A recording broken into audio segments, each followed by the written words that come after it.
Krishna's eyes. Except, of course, Krishna's eyes are even more beautiful. So these verses describe the actual process of attaining God consciousness by glorifying Krishna with beautiful prayers and by worshiping His holy name by chanting and hearing it all the time. These are the best processes for God consciousness because they don't require any external paraphernalia, except maybe a set of beads. But even that is optional. You can count the names on your fingers, like Lord Chaitanya did. Lord Chaitanya is described as not even using beads, but he would count on the joints of his fingers. 1, 2, 3, 4, 5, 6, 7, 8, like that. 12 on each finger, on each hand. So 8 times 12 is 108. Or is it 9 times 12? Anyway, something like that. 9 times 12. So if you count 12 on one hand and then 9 on the other hand, you have 108 or one round. So you can easily keep track of your chanting just by counting on the fingers, like I showed you with the Gayatri mantra. Florian says, has Sanskrit been in use in former yugas? Yes, Sanskrit is eternal. The Vedas are eternal. So Sanskrit is also eternal. This language is also used in the spiritual world. It's also used on the planets of the demigods. And the people who study language, who are called philologists, they tell us that Sanskrit is the original mother tongue of all the major languages on the planet Earth. And so many words are derived from Sanskrit. Like just the other day we were talking about aura, hora. In astrology, our major text is called Brihat Parashara Hora Shastra. And hora means 1/24th of a day. Well, 1/24th of a day is an hour. So our word hour, or in Spanish, it's the same, hora. Hora, yeah, it comes from Sanskrit directly. And there are many words like that. I'm not so expert in language studies, but if you read up on it, look on Wikipedia or something like that, you'll see that Sanskrit terminology is found in every major language in the world. So yes, Sanskrit's very important. The reason is that Sanskrit is derived from the names of God. Every word in Sanskrit has some derivation that ultimately means God. When Lord Chaitanya began to exhibit his ecstatic feelings of love for Krishna, he was teaching grammar to young students. That was his job. So he began to explain all the points of grammar and all the word roots as ultimately indicating Krishna. And his students thought he was crazy, but actually this is a fact. In Sanskrit, every word and every word root directly or indirectly indicates God, Krishna. So the Sanskrit language is very sacred. It's very potent because it's sacred. And also the Sanskrit poetry really has only one purpose, and that's to describe sacred terminology, sacred concepts, sacred philosophy. Therefore, Sanskrit is the universal language of God. Let's go to the next question.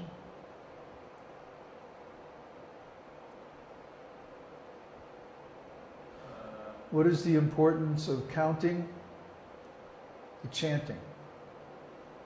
From Neville? Okay. Well, the purpose of counting is so that we can develop a routine.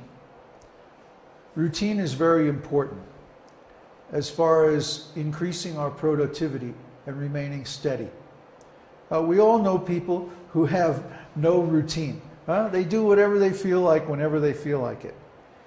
And the result of this is that they really never get anything accomplished in life.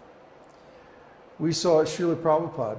He was the perfect example of a routinized person. He had a daily routine that never varied. You could set your clock by Prabhupada's routine.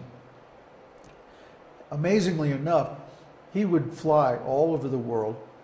And wherever he landed, he would simply resume his routine schedule in the local time zone. He didn't ever seem to get jet lag or anything like that. He would just take up exactly where he left off and continue his routine. He would get up about 2:30 in the morning and translate and comment on the Vedic scriptures into a dictaphone. In other words, he was doing exactly what we are doing and speaking on the sacred texts and recording it. But instead of a podcast, his students would have to transcribe everything, and it was published in book form. So he would do that until about 4 or 4:30, and then he would go down for Mangal Arti. After Mangal Arti, he would chant his rounds. Prabhupada chanted 16 rounds every day. Then he would go for a walk, right around sunrise or a little after sunrise. He would go for a walk for his health. Then he would come back to the temple and meet with the administrators and do business. He would take a little breakfast around 9 or 10. Then he would take some rest. Then he would get up and receive visitors. And he would receive visitors until mid to late afternoon. Then he would take another little nap. And then he would preach. Usually, if he was in India, he would go to a program at some local venue. In fact, that was my service. When I was in India, I was arranging these programs for Srila Prabhupada. And he would go there and speak, and then there'd be a feast.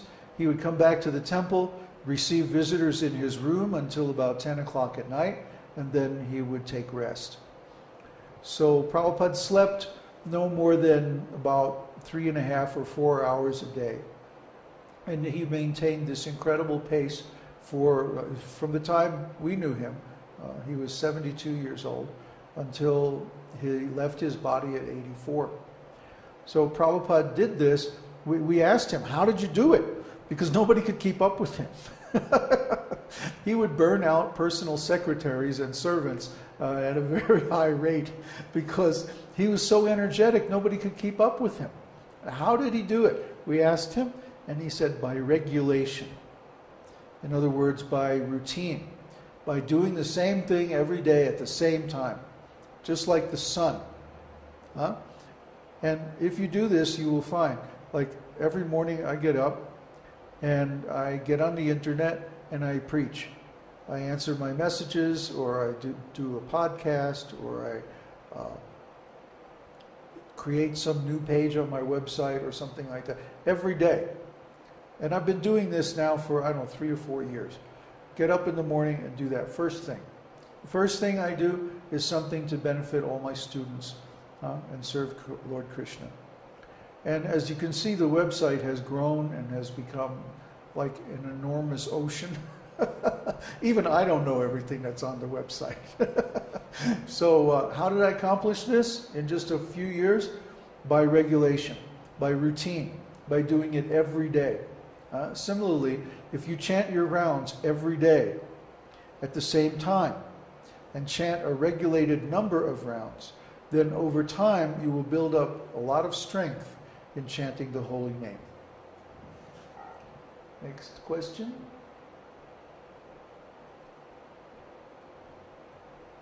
More static. Oh well.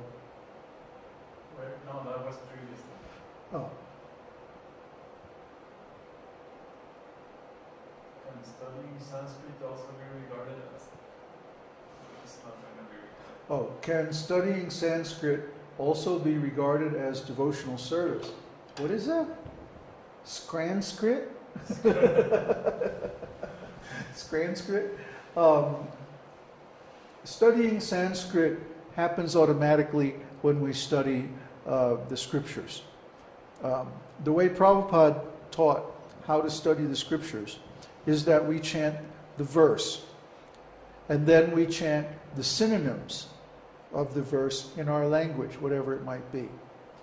And then we chant the translation out loud. All of these are out loud. You should read out loud when you study the scriptures. Read the text, then read the synonyms, and then read the translation and the purport. And by doing this, you'll automatically begin to understand Sanskrit. Prabhupada didn't want us so much to be scholars, unless we already have the talent to be a scholar. But he wanted us to understand the purport of the scriptures. It's more important to understand that than to simply be able to quote so many shlokas or know Sanskrit grammar but not know the philosophy. Just like in India, there's so many people who know Sanskrit, but most of them have some very strange misinterpretation of the philosophy because they have come under too much influence from the impersonalists. So we want to keep our understanding pure. That's the most important thing. If you have the talent or the ability to learn Sanskrit, that's nice. Someday, when you become mature in devotional service, you may want to write books, and then some knowledge of Sanskrit would be mandatory. But the most important thing is that you practice what